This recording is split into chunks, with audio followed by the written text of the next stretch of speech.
Graça e paz, queridos irmãos, ouvintes, nesta manhã do dia 15 de agosto de 2025, nosso devocional diário hoje está em 1 Coríntios, capítulo de número 12. Paulo vai falar sobre os dons espirituais. Ele não queria que os irmãos ficassem ignorantes, sem conhecer aquilo que se fala sobre os dons espirituais, que lá no primeiro capítulo ele já tinha dito que os irmãos ali eles tinham todos esses dons. Dons são presentes dados por Deus, são ferramentas que Deus capacita a sua igreja, o seu povo, para que possam exercer e fazer a sua obra e está edificando uns aos outros. Ele diz que esses dons, esses ministérios, essas operações nos são dadas justamente pela Trindade Santa. Olha o que diz os versículos 4 ao 6. Ora, há diversidade de dons, mas o Espírito é o mesmo. Há diversidade de ministérios, mas o Senhor é o mesmo. E há diversidade de operações, mas é o mesmo Deus que opera tudo em todos. E ele diz no 7, a manifestação do Espírito é dada a cada um para o que for útil. Veja que há uma utilidade em cada um dos dons que são trazidos para a igreja. E esses dons nós vamos mencionar lá embaixo, tem uma lista. Aqui no início também é uma lista com 9 dons e geralmente se foca muito neles, mas há vários, dezenas de dons que são mencionados na palavra de Deus, que são dados à igreja para o que for útil, as pessoas recebem. Se você é um cristão, você recebe um dom. Veja que Paulo aqui vai usar a analogia do corpo, e o corpo ele tem muitos membros, e os membros, eles mesmo sendo muitos, são um só corpo, como diz o versículo de número 12.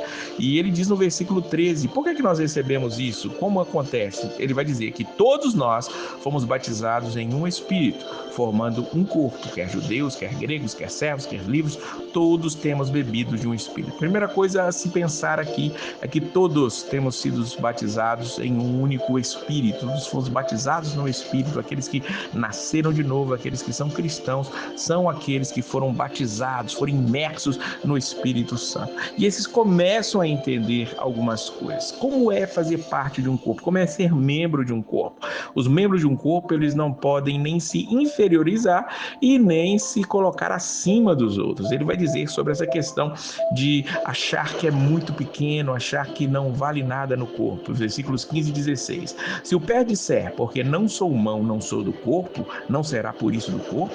E se a orelha disser, porque não sou olho, não sou do corpo, não será por isso do corpo? Se todo o corpo fosse olho, onde estaria o ouvido? Se fosse ouvido, onde estaria o olfato? Então, Deus, ele está trazendo para nós aqui a ideia de que, através do apóstolo Paulo, de que independente de qual membro eu seja, ou seja, independente de qual dom eu tenha recebido, eu não posso dizer que não faço parte do corpo.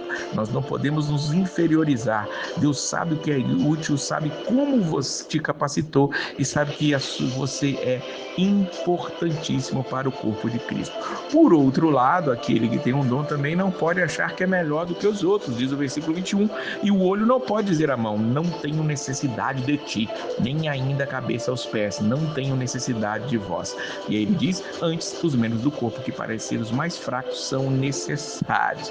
Todos os membros, pensando no nosso corpo físico, são extremamente necessários a nós. Não há um membro que nós queiramos decepá-lo, que nós queiramos amputá-lo de nós. Nós queremos ter todos os nossos membros. As pessoas que infelizmente perderam algum membro, perderam alguma das partes do seu corpo, sentem falta dele, e por isso é algo que não se deve nem pensar. E pensando na igreja de Cristo, nós não podemos achar que porque um prega e o outro não faz isso, um contribui e o outro não faz isso, que não é membro do corpo. Não.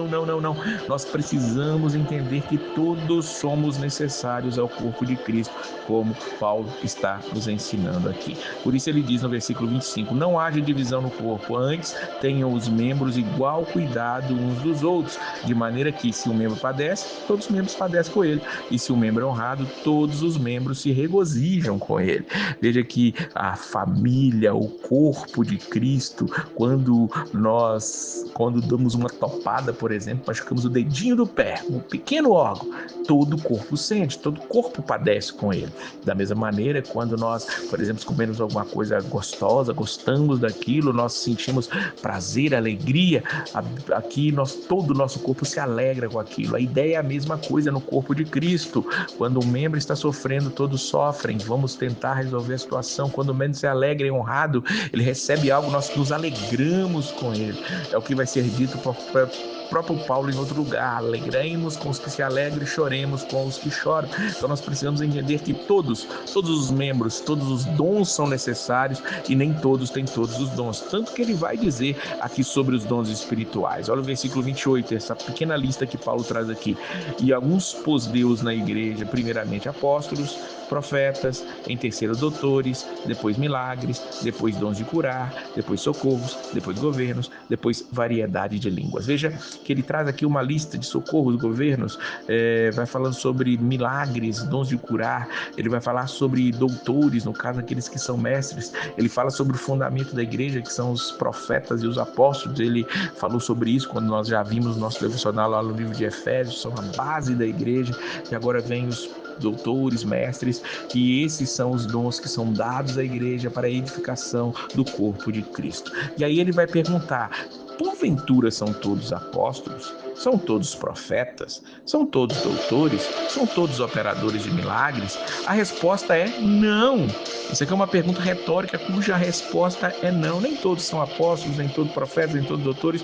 Tem todos os dons de curar? Não. Falam todos diversas línguas? Interpretam todos? Não. E aqui cai por terra a ideia de que há pessoas que pensam que todos têm que falar em línguas. Não.